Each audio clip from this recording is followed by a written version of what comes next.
Hi everyone, in this video we're going to look at the first 12 chapters of 1 Samuel. So essentially there's three parts to this. Samuel, the prophet, his birth, his story as leading Israel, what I'm calling the Ark Adventures, a story of the Ark of the Covenant getting captured by the Philistines, and then Israelites requesting a king, the people demanding to have a king like the other nations. So it's a time of transitions from Judges through Ruth, a little breath of fresh air that connects us now to 1st and 2nd Samuel. And there's a big question mark. How is this going to go now, especially once we get to Israel asking for a king to be like everybody else? So as 1 Samuel begins, the Ark of the Covenant and the Tabernacle, or as it's sometimes called, the Tent of Meeting in the Bible, have now come to a temporary resting place in the city of Shiloh. So it's got a slightly different spelling on the map here if you can read that. But here's Shiloh in the tribe of Ephraim's territory. This is where the tabernacle and the ark are now set up.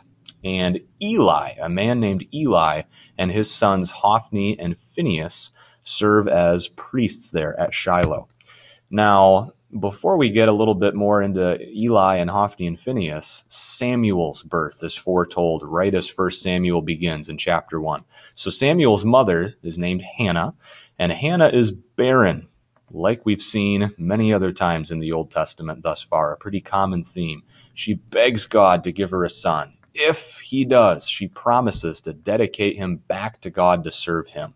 He will be a Nazirite, she promises, set apart to God in a special way. So recall these three things about Samson, also a Nazirite. No wine, no contact with unclean objects, no razor on his head, can't cut his hair. These will be signs that he is set apart to serve God in a special kind of way. God answers her prayer, blesses Hannah with a son, whom she names Samuel, and that actually means heard of God. God heard me, he listened to my prayer, he answered, Samuel. And Samuel goes to live with Eli and serve as a priest here at Shiloh, where the tabernacle, where the ark have come to rest. Now God pronounces judgment against the house of Eli because his sons are wicked. Hophni and Phinehas are out of control, and Eli does basically nothing to try to stop or restrain them. So one of the things they do, illustrated by this delicious-looking medium-rare steak, they take the best portion of sacrifices for themselves. In other words, 1 Samuel 2 says, when people would go to offer up a sacrifice, usually what would happen is the best part of it is burnt away, is offered up to God, but the priests, how they would survive is they would get to eat what was left over. That was their food. That was how they ate typically. And Hophni and Phinehas would basically say, the best part of this meat that should go to God, I want it. They'd plunge their fork into that offering, take it out, and take the juiciest, meatiest, tastiest portions for themselves. And we also read they had women at the entrance to the tent of the meeting that they would lie with. So clearly not good examples, not leading the people as priests well at all. And God's message through an unnamed man of God to Eli is basically summed up here. The priesthood's going to be cut off from your family. Your sons are no longer going to be priests. No one in your house is going to even reach old age. Your two sons, Hophni and Phinehas, are going to die in battle against the Philistines. And the only descendant to survive into old age will be driven away. And a faithful priest is, in the future, going to serve instead. So this is a genealogy of the priests during David's time, so getting a little ahead of ourselves later on in 1st and 2nd Samuel. But it's interesting to look at, I think, for a moment here. Here's Aaron. Aaron, the first high priest, the brother of Moses, has two sons that are pictured here, Eleazar and Ithamar. You might recall from Leviticus 10, he had two other sons, Nadab and Abihu, who are basically killed for offering up some kind of unauthorized, unholy fire to God. So they are not here anymore for that reason. Eleazar and Ithamar, though, are the two sons remaining. So Ithamar has eventually a descendant named Eli. That's the Eli we're talking about. Hophni and Phinehas are both killed in battle against the Philistines. And eventually we get to Abiathar here. And Abiathar is the one who we'll see during David's time is driven away, no longer going to be priest. Zadok is David's other priest who does end up taking over. He's the faithful priest that this prophecy speaks about. And notice one more thing, that Zadok comes from the line of Phinehas through Eleazar. Phinehas was the guy, if you recall, Numbers 25, who marched into that tent while that Israelite woman and that Midianite woman were engaged in a certain act, and stabs them both through to the ground. And so God made a promise already back then. Phinehas, I'm making a covenant with you and your descendants. You will be priests before me always. And that's basically confirmed a second time by Eli's house eventually being killed, and Abiathar, at least here, being driven away as the sole survivor. So God calls Samuel now in chapter 3 as a boy already to replace Eli and his sons as priest. Samuel basically confirms that message. He has to go to Eli and confirm, yes, your sons are no longer going to be priests. And he essentially takes their place. He becomes known as he grows into a man as a prophet throughout all Israel. So you can look at Samuel as kind of the last of the judges.